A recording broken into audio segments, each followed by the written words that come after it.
다음은 5번 문제에 대해서 설명드리겠습니다. 이번 5번 문제는 아무래도 생소한 토픽이어서 아마 선택하신 분들이 거의 없었을 것 같습니다.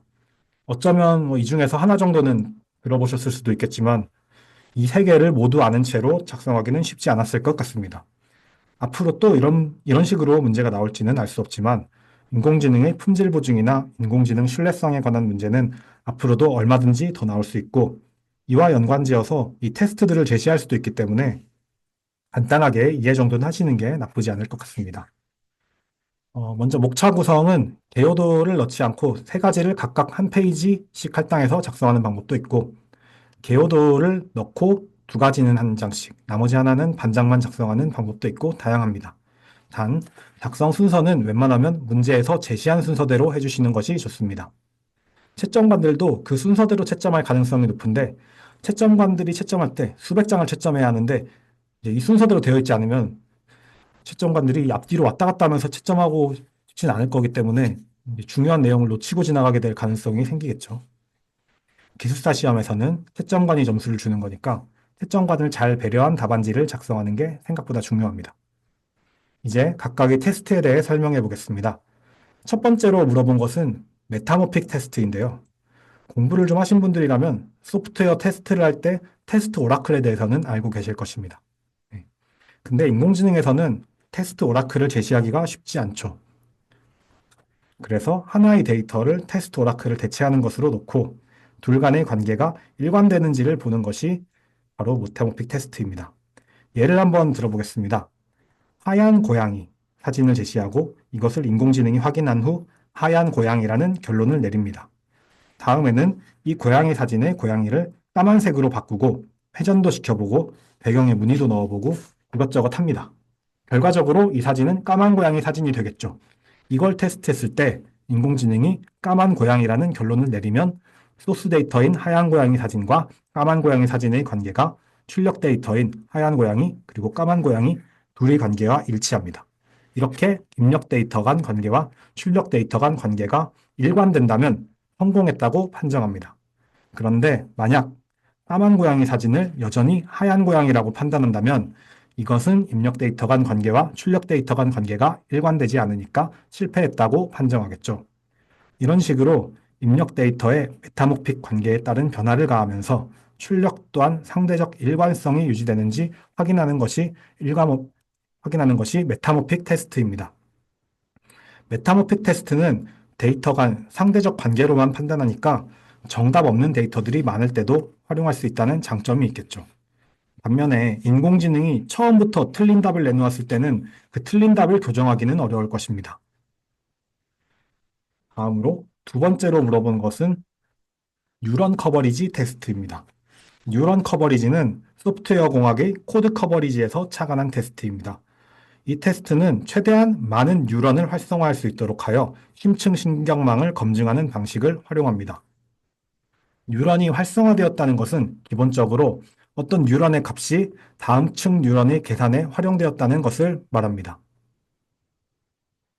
그러니까 여기는 입력층이고 이 입력층에 있는 뉴런의 값이 다음 층에 반영이 될 수도 있고 안 될 수도 있는데 반영이 되었다면 그 뉴런이 활성화되었다고 볼 수 있겠죠. 테스트 데이터를 통해 전체 뉴런 중 활성화된 뉴런의 비율을 뉴런 커버리지라고 합니다. 네, 은닉층 뉴런의 비율입니다. 네. 여기서 입력층과 출력층은 테스트 대상이 아니기 때문에 포함되지 않고 은닉층 뉴런 중에서 활성화된 비율을 계산합니다. 여기서 소프트웨어 테스트와 다른 점은 어떤 은닉층 뉴런이 활성화될지, 그러니까 은닉층 뉴런 중에 어떤 뉴런이 활성화될지를 미리 알 수가 없다는 점입니다. 테스트를 해봐야만 어떤 은닉층 뉴런이 활성화되는지 예상할 수 있겠습니다. 실질적으로 테스트 전까지는 어떤 게 뉴런 커버리지가 어떻게 될지 알 수 없다는 것입니다. 따라서 뉴런 커버리지가 100%가 되도록 입력 데이터를 미리 준비하는 것은 어렵고 테스트를 반복하면서 비활성 뉴런을 활성화시킬 수 있는 테스트 데이터를 추가해서 뉴런 커버리지를 높여나가는 방식을 사용합니다. 복잡한 수식들을 제외하고 이 과정만 좀 설명을 드리자면 먼저 최초 데이터를 기반으로 뉴런 커버리지를 계산합니다. 그래서 먼저 데이터를 추출하고 뉴런 커버리지를 측정하겠죠. 네. 심층신경망의 추론 결과와 훈련용 정답 데이터의 오차를 계산해서 가중치와 편향값으로 편미분하면 기울기를 구할 수 있습니다. 이 계산 과정은 오차 역전파법을 사용하는데 이것을 모두 서술하려면 이 문제의 할당된 분량을 넘어서기 때문에 여기서 다루지는 않겠습니다. 아무튼 이렇게 계산된 기울기는 데이터 값을 어떻게 변화시키면 뉴런을 더 활성화시킬 수 있는지에 대한 가이드라인이 된다고 보시면 됩니다. 그리고 기존의 데이터들을 변형시켜서 가공된 테스트 데이터들을 다수 생성합니다. 그렇게 하면 기존 데이터와 가공 데이터 간 변화값을 통해 또 벡터화를 시킬 수 있겠죠. 이 벡터와 아까 비활성 뉴런을 통해 생성한 벡터 간 내적을 구하면 내적 값이 나오는데 이 내적 값을 기반으로 더 많은 뉴런을 활성화시킬 것으로 추정되는 데이터들을 선별합니다. 여기서 내적 값이 크다는 것은 비활성 뉴런을 활성화시키는 벡터와 기존 데이터와 가공 데이터의 변화값 벡터가 서로 유사하다는 것을 의미합니다. 즉, 비활성 뉴런을 활성화시키는 변화와 가까운 변화를 갖는 데이터들을 선별해서 반복 수행함으로써 비활성 뉴런을 활성화시킬 가능성을 높이는 테스트만을 선별적으로 수행하겠다는 것이 이 테스트의 취지입니다.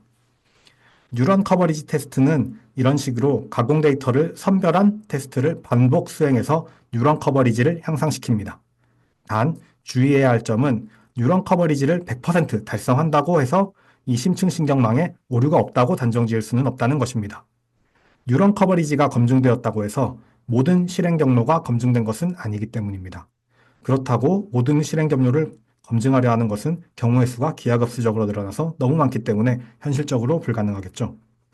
이처럼 뉴런 커버리지 테스트는 모든 오류를 검출하려 하기보다는 아무렇게나 테스트하는 것보다 효율적으로 테스트를 진행하기 위한 기법입니다.